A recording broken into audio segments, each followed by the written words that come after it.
ধুবুৰীৰ ব্ৰহ্মপুত্ৰ নৈৰ গাতে লাগি থকা ঐতিহাসিক নেতাই ধুবুনী ঘাট। নেতাই ধুবুনী ঘাটৰ প্ৰকাণ্ড শিলত ওলাইছে ভৰিৰ চিহ্ন।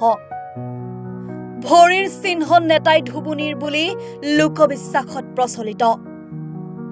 এই ঘাটতে দেৱতাসকলৰ কাপোৰ ধুইছিল নেতাই ধুবুনীয়ে।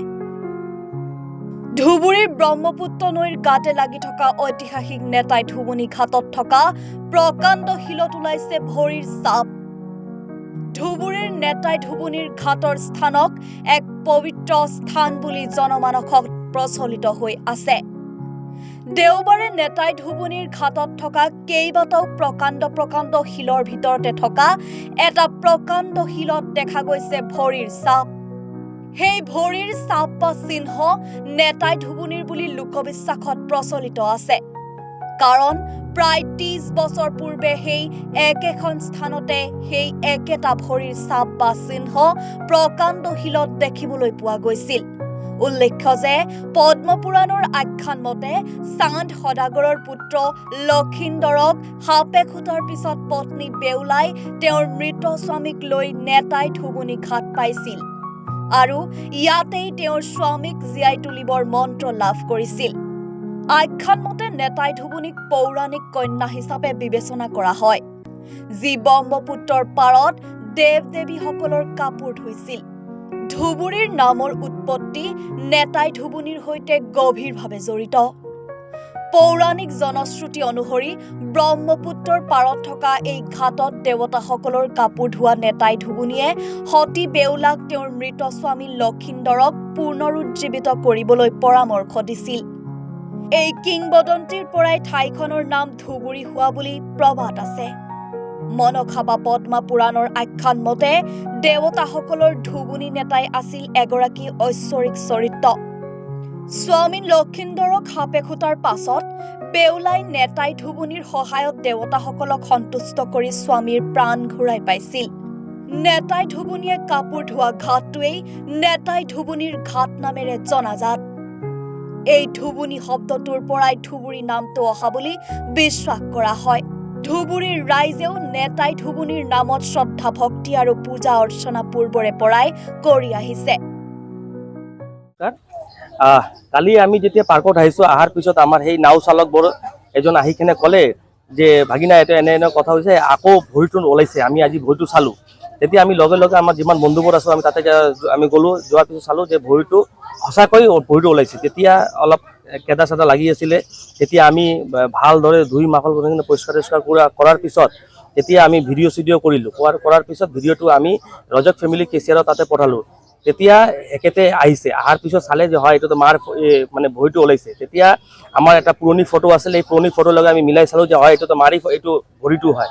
তাৰপিছত লাহে লাহে এইটো আপোনালোকে আহিলে। অহাৰ পিছত আৰু বহুত মানুহে ধুবুৰী ৰাইজবোৰ মানুহবোৰ আহে আৰু সেইটো আমাৰ কাৰণে এটা সৌভাগ্য কথা যে আমি যেতিয়া ক্লাছ 6, 7, 8ত পঢ়িছিলোঁ তেতিয়া আমি এইটো চাইছিলোঁ সৰু কালতে, আৰু আমি 30 বছৰ পিছত আকৌ আমি চালোঁ। সেইটো আমাৰ কাৰণে এটা ডাঙৰ সৌভাগ্যৰ কথা আৰু এইটো ধুবুৰী বাকীৰ কাৰণে এটা ডাঙৰ সৌভাগ্যৰ কথা যে মাৰ ভৰি আকৌ চাব পাৰিলোঁ।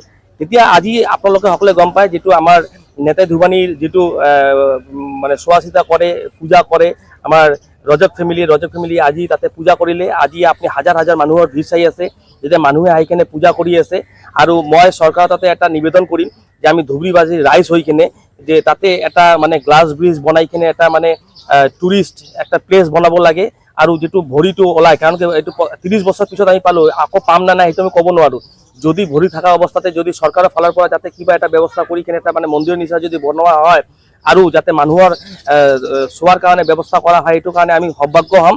আৰু আমি মিউনিচিপালিটিৰ ফালৰ পৰা যিহেতু মই এই ৱাৰ্ডৰ নিজে ৱাৰ্ড কমিষ্টাৰ, আৰু কালি চেয়াৰমেন ছাৰে ৰাতিয়ে মোক ফোন কৰিছে। অলৰেডি কালি ৰাতিয়ে চেয়াৰমেন ছাৰে কণ্ট্ৰেক্টৰক কৈ দিছিলে যে আজি এটা বাঁহৰ এটা ব্ৰিজ বনাবৰ কাৰণে, আৰু আপোনালোকে চাই আছে অলৰেডি বাঁহৰ ব্ৰিজটো বনি আছে আৰু নাও চাও ৰখা আছে আৰু পুলিচৰ মানুহো আছে যাতে কোনো ধৰণৰ এক্সিডেণ্ট নহয়, ভালদৰে যেনে ব্ৰহ্মপুত্ৰ নদী চাই কিনে, কাৰণ কি ব্ৰহ্মপুত্ৰ নদীৰ মাজত শিলটো আছে, পাথৰটো, এই পাথৰৰ তাত ভৰি ছাপটো আছে। আৰু যিটো মান্যতা আছে, যেতিয়া নেতাই ধুবুনী যেতিয়া দেৱতা আমল যেতিয়া আছিলে তেতিয়া এটা ভৰি ধুবুৰীত ৰাখিছিলে, এটা ভৰি গোৱালপাৰাত ৰাখিছিলে, তেতিয়া কাপোৰ ধুইছিলে। আৰু সেই টাইমতে গুৰু নানক বাবা চাহেব বাবা আছিলে, ইয়াতে আমাৰ পাঁচপি বাবা আছিলে। সেই টাইমত দেৱতাৰ টাইম, সেই টাইমৰ পৰাই মান্যতা আছে আৰু গ্ৰন্থত বহুত ইতিহাস লেখা আছে। এই লেখাবোৰ আপোনালোকে চালে আপোনালোকে পাব। আমি যিমান জানো আমি কৈছোঁ আৰু সেইটোৱে আৰু ধুবুৰীবাসী ৰাইজ যাতে আহে নিজে চকুৰে যেনে চাই। এইটো ধন্যবাদ। আমাৰ কাৰণে সৌভাগ্য, আমি 30 বছৰ মূৰত আকৌ দেখা পালোঁ।